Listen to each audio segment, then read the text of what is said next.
What's up, everybody? It's Concrete Zebra with Craftmaster Productions and Studio1tutorials.com, and today we're going to be going over a melody like Kendrick Lamar's Levitate. No, we're going to be going over Kendrick Lamar's Levitate.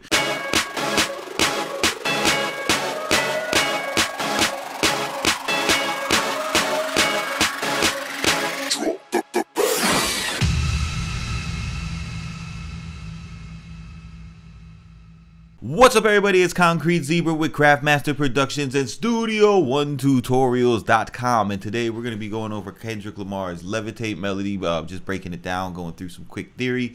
If you guys haven't been by the site and checked out / Music Theory Made Simple, the Music Theory tab on the site, this tutorial might be hard to follow, but you could always catch up for 15 bucks and just watch all the videos. It's the cheapest music theory tutorials out there, and it's also the best because I watched everybody else's and pretty much seen like what was frustrating about it and just tweaked all that shit. So trust me. Yeah, so let's get to the point. The original sample from this from Kendrick Lamar's Levitate comes from a Kingsway sample. It's this one right here. That's Levitate, and it comes from this sample library called Kingsway Volume 7. You guys can look this up. It's Kingsway Music Library. Really good loops for people who like to sample, want to place beats, want to make leases, but don't want to have to clear samples.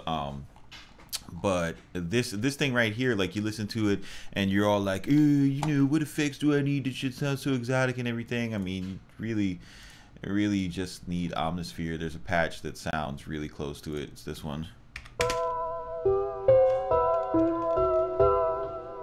Alright, and so the thing about this melody right here, it seems like it's something super complex, but it's really easy. And I think that a lot of the times people get where people's melodies become like really stale, and the difference between just like a real novice producer and somebody's melodies and beats that just sound more professional and polished is that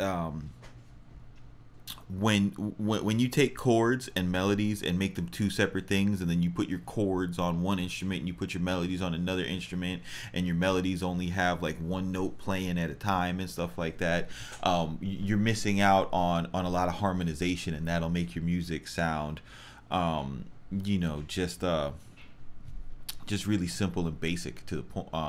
But if you can understand that real musicians, when they're playing, you know, the chords on one hand and the melody on the other hand on one instrument, then you start to get to stuff that can sound like, you know, some Kendrick Lamar music that is either something that's made to be sampled or an actual sample track, because at that point you're dealing with musicians. So the way that you get something like this is you're thinking of chords as a melody. Don't think of chords as something like this where you just draw in you know, your first, your third, and your fifth, and then, you know, you copy the next one and then you raise a note, and then these are chords. I mean, those are chords, but you don't have to stop there. You can, you know, you can shorten notes up, add notes in, you know, I mean, double notes for rhythm.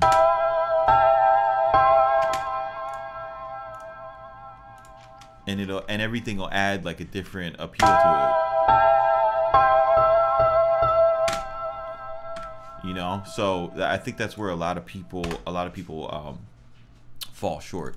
So this chord progression here, what this chord progression is, it's like it's a 1-2, right? So here's your one chord in the scale. It's the scale of E natural minor.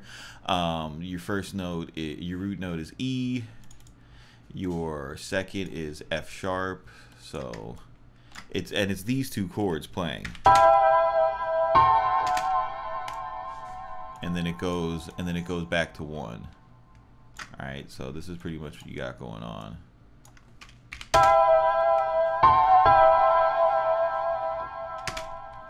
I mean, if you know, if you wanted to, you could make this a beat. Like this is fine music. Like whatever. This will I could make this sound hard.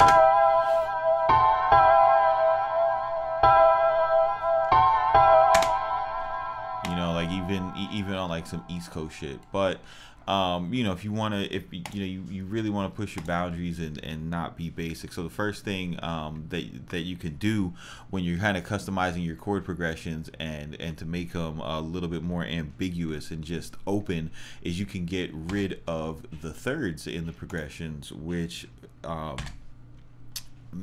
gives you what's called an open chords or power chords. You get something that sounds like this.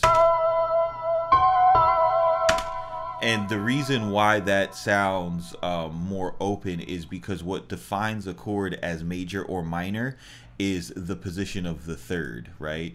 So you got this note right here. If we turn the scale quantize off, the vertical snap as it's called, this position is a minor. And then if we raise this up one semitone, this is a major. So when you take this out of your chord, your ear doesn't have a reference to say, okay, I know what this is, which you know, can add a significant bit of interest. Now at this point, you know, you start dealing with the rhythm, so you might do something like this where you chop this up.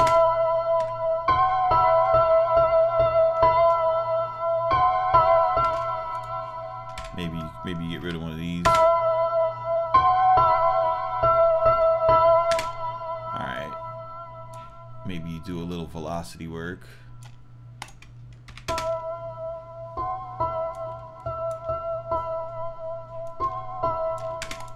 Especially if you got like good multi-sampled instruments, you want to mess with velocities. All right, so now you got your basic chord structure. To make it even cooler, you can highlight these, press shift, hold down, and now you've got a nice little inversion going.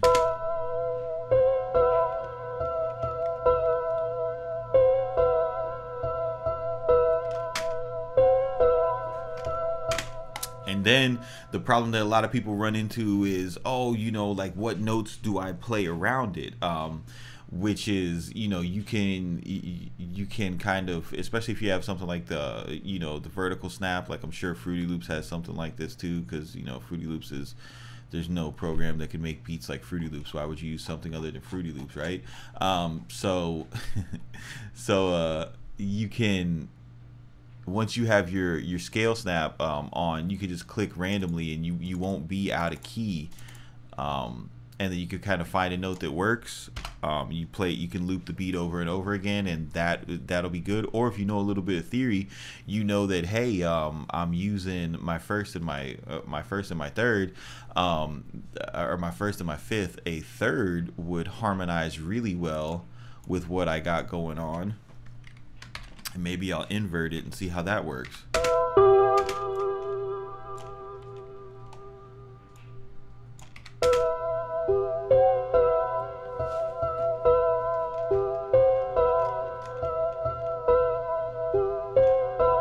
And then maybe I'll put this in a, maybe I'll put this in a similar position on the second bar. And then maybe I'll have some notes, you know, walking towards it. Let's see.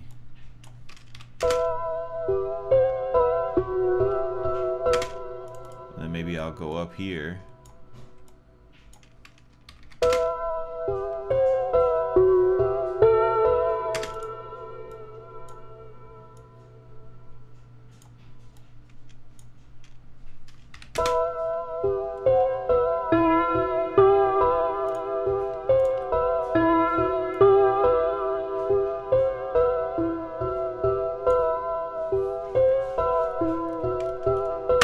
And then that's it. You know, it's as simple as that. But it's all about, if you don't have the mentality of taking a chord and being able to, to know that like a third harmonizes, with your chord, and use that as your starting place, and just kind of maneuver around there. It's going to be a little bit harder to come up with this. Music theory isn't going to write the music for you, but it's going to give you a roadmap that if you get stuck on something and you ask yourself a question, where do I go next, it's going to provide you with options that make sense. So real quick for you guys that don't have Omnisphere, if you want to know how to create a patch like this, it's not going to be exactly the same, but like, why would you want to make the exact same sound someone else has? Like, it's fucking weird to me. But you just get a piano, and then go to your effects racks. Everybody has a chorus, everybody has a distortion, everybody has a flanger, everybody has a reverb and EQs and compression, and you just mess with them until you get something that you like. So this is Concrete Zebra with Craftmaster Productions. Hit me up in the comments if there's any melodies that you would like to see broken down that are just kind of kicking your ass. I'd be happy to do them for you. I appreciate you guys. I appreciate all my subscribers. Lately I've been getting like some really amazing comments from you guys, and you guys' gratitude means everything to me, because it's just I remember what it was like to be starting out in music production, and just be so frustrated by like the ideas that I had in my head and I couldn't execute them, and just being able to help you guys do that is really, it's fun for me. So keep it simple, don't be basic, and we'll see you on the next one.